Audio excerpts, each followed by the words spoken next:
بتایا تھا پتا ہے، غوث پاک کے دربار کی طرف نسبت کرتے ہوئے اعلیٰ حضرت فرماتے ہیں تجھ سے در سے سگ اور سگ سے ہے مجھ کو نسبت، میری گردن میں بھی ہے دور کا ڈورا تیرا۔ سگ کس کو کہتے؟ کتے کو کہتے ہیں۔ اعلیٰ حضرت غوث پاک کے دربار سے اپنی نسبت بتا رہے ہیں، سرکار غوث آپ کے دربار سے آپ کے در کو، آپ سے آپ کے دربار کو نسبت ہے، آپ کے دربار سے آپ کے ہاں پلنے والے کتے کو نسبت ہے، اور اس کتے سے احمد رضا کو نسبت ہے۔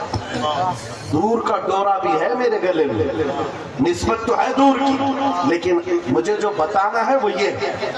توجہ ہے آپ کی؟ مجھے جو بتانا ہے وہ دوسرا مصرع ہے۔ اعلیٰ حضرت فرماتے ہیں اس نشانی کے جو سگ ہیں نہیں مارے جاتے، اس نشانی کے جو سگ ہیں نہیں مارے جاتے۔ سگ مطلب میں نے ابھی بتایا کیا ہے، کس کو کہتے؟ سگ کتے کو کہتے ہیں۔ اور اعلیٰ حضرت فرما رہے ہیں اس نشانی کے جو سگ ہیں، اس نشانی کے جو کتے ہیں نہیں مارے جاتے۔ کون سی نشانی؟ جس کتے کے گلے میں پٹا پڑا ہو اسے میونسپلٹی والے نہیں پکڑتے، اس کو اٹھا کر نہیں لے جایا جاتا۔ آپ کے یہاں آوارہ کتوں کو پکڑنے والی کوئی ڈپارٹمنٹ ہے کہ نہیں، وبھاگ ہے کہ نہیں؟ آوارہ کتوں کے بارے میں کمپلینٹ کریں گے تو گورنمنٹ کے پاس ایک وبھاگ ہے، وہ اٹھا کر کے لے جاتے ہیں کہ کتے بہت پریشان کریں، آپ کمپلینٹ کر سکتے ہو، آ کر اٹھا لے جائیں گے اپنی گاڑی میں، یا پھر انجیکشن مار کے چلے جائیں گے کہ ابھی اس کتے سے بچے نہ ہو۔ لیکن جس کتے کے گلے میں پٹا ہو اسے کوئی نہیں اٹھاتا۔ کیوں؟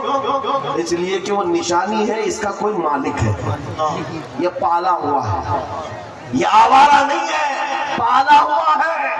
اعلیٰ حضرت اسی کو کہتے ہیں اس نشانی کے جو سگ ہیں نہیں مارے جاتے، حشر تک میرے گلے میں رہے پٹا تیرا۔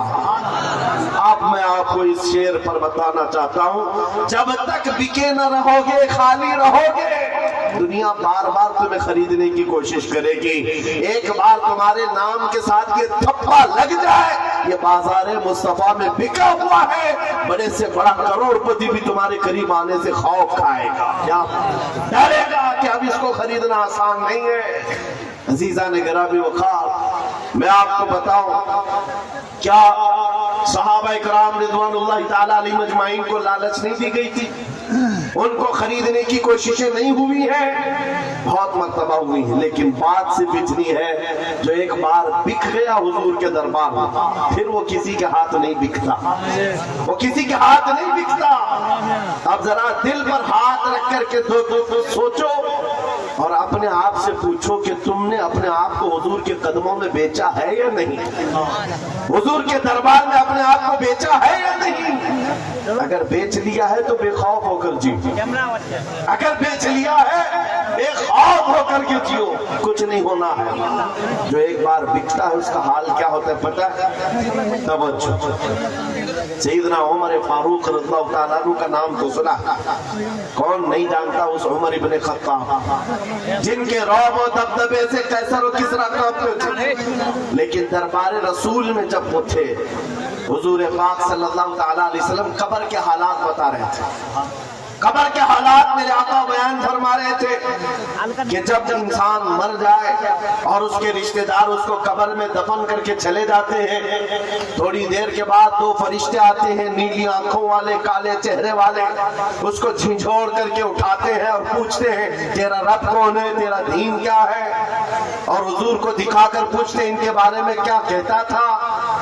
اور وہ سخت سوالات ہوں گے، بہت سارے لوگ اس وقت قبر میں بھول جائیں گے، کچھ بہتوں کو یاد نہیں ہوگا۔ سنو میرے عزیز، میرے آقا نے جب یہ بیان فرمایا تو حضرت عمر سے پوچھا رسول پاک نے، اے عمر تم بتاؤ جب تمہاری قبر میں فرشتے آئیں تو تم کیا کہو گے؟ توجہ ہے، کس کے بارے میں؟ منکر نکیر جب آئیں گے تب تم کیا جواب دو گے؟ یہ تو ڈر کی بات تھی، خوف کی بات تھی، قبر میں کون نہیں ڈرے گا، سوچ کر آج ڈر لگتا ہے۔ حضرت عمر نے پہلے حضور سے یہ پوچھا، یا رسول اللہ آپ سے بھی اتنا بتا دے، آج جو میں آپ سے محبت کرتا ہوں کیا میری موت کے بعد بھی یہ محبت قائم رہے گی؟ یہ محبت قائم رہے گی. حضور نے فرمایا اے عمر وہ دنیا کی محبت ہے جو موت کے بعد ختم ہو جاتی ہے, اور جو مجھ سے محبت کرتا ہے وہ حشر تک باقی رہتی ہے. تب حضرت عمر نے کیا کہا, مجد میں آ گئے, خوشیوں میں آ گئے, کہا یا رسول اللہ پھر خوف کس بات کا, اگر آپ کی محبت میرے ساتھ ہے قبر میں بھی تو منکر نکیر کو میں خود نپٹ لوں گا, میں خود نپٹ لوں گا. وہ بندہ بے خوف ہو کر جیتا ہے جو ایک بار بازار مصطفیٰ میں بک جاتا ہے. اسی کو اقبال نے کہا تھا تو عالم سے کرتی ہے بیگانہ دل کو عجب چیز ہے لذت آشنائی, عجب چیز ہے لذت آشنائی.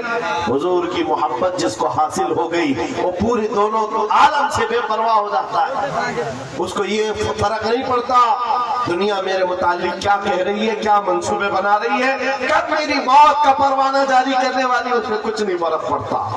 ایک بار میرے عزیزو یہ مزہ چکھ کر کے دیکھو, یہ مزہ چکھ کر کے دیکھو, حضور پاک کی محبت میں دل کے دھڑکنے کی آوازیں سن کر کے تو دیکھو لذت کیا ہوتی ہے, زندگی کیا ہوتی ہے. یہ جو آج ہمارا نوجوان آوارہ گردی میں بھٹک بھٹک کر کے روح کو بے قرار کر چکا ہے, کتنے ایسے ہیں, ایک دو نہیں, ہزاروں کی فہرست ہمارے پاس آتی ہے جو نوجوان رات کی بے قراری اور دن کی بے قراری میں ہے. ان کو سکون و اطمینان غارت ہے, لوگوں کے میسیجز اور ان کے معاملات پڑھ پڑھ کر کے تھک چکے ہیں. کیوں؟ ان کو قرار نہیں, سکون نہیں. کئی لوگوں کی شکایتیں یہ ہیں کہ جاب بھی ہے, انکم بھی ہے, گھر بھی ہے, سب کچھ ہے, چین و سکون نہیں ہے, دل کو قرار نہیں ہے, دل کو چین و سکون نہیں ہے. کیوں؟ اس لیے کہ یہ چین و سکون کیسے آتا, اس دل میں تم نے کیا کیا بٹھا رکھا ہے. کبھی کسی حسینہ کی محبت بٹھا رکھا ہے, کبھی کسی عیاش کی محبت بٹھا رکھا ہے, کہاں کہاں تم بھاگے بھاگے چلتے رہتے ہو.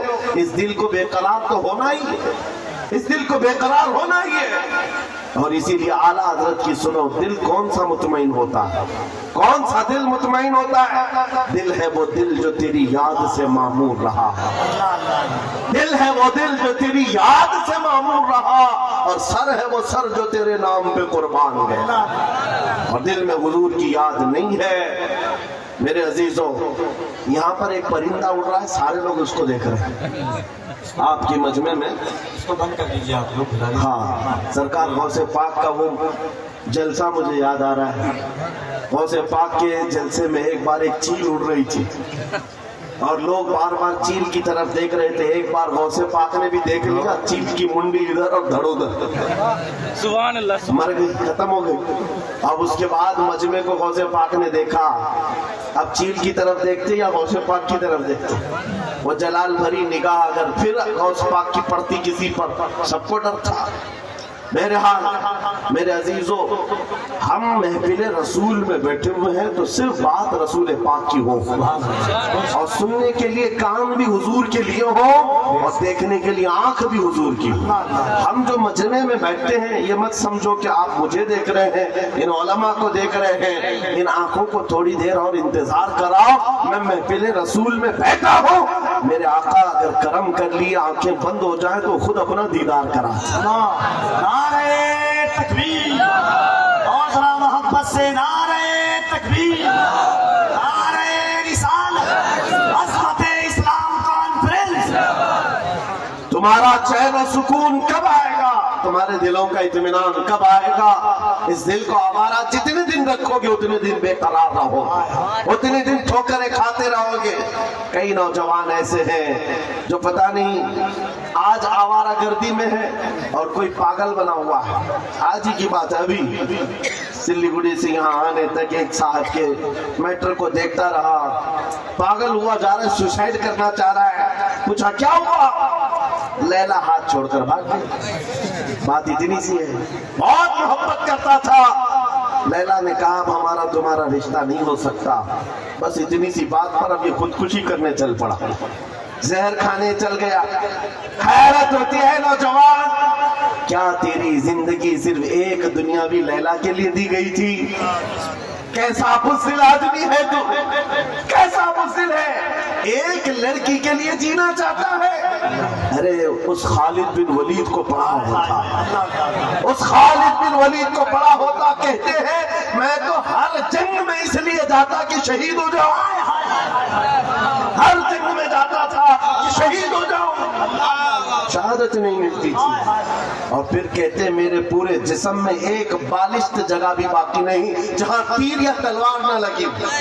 125 جنگوں میں شریک ہوئے، ایک ہی جنگ ہے جنگ موتا جس میں 9 تلواریں ان کے ہاتھ سے ٹوٹی، 9 بار تلوار ٹوٹی، 9 تلواریں بدلی، لیکن پیچھے آنے کو نہیں ہے۔ اس جوان کو بھی پڑھ لیا ہوتا تو تمہارے جذبے جوان ہوتے۔ حیرت کی بات یہ ہے آج یہ جو پاگل مجنوں بنا گھوم رہا ہے بے قراری میں، یہ خالد بن ولید کو کہاں پڑھا ہوگا؟ یہ ہالی ووڈ اور بالی ووڈ کو دیکھا ہوگا۔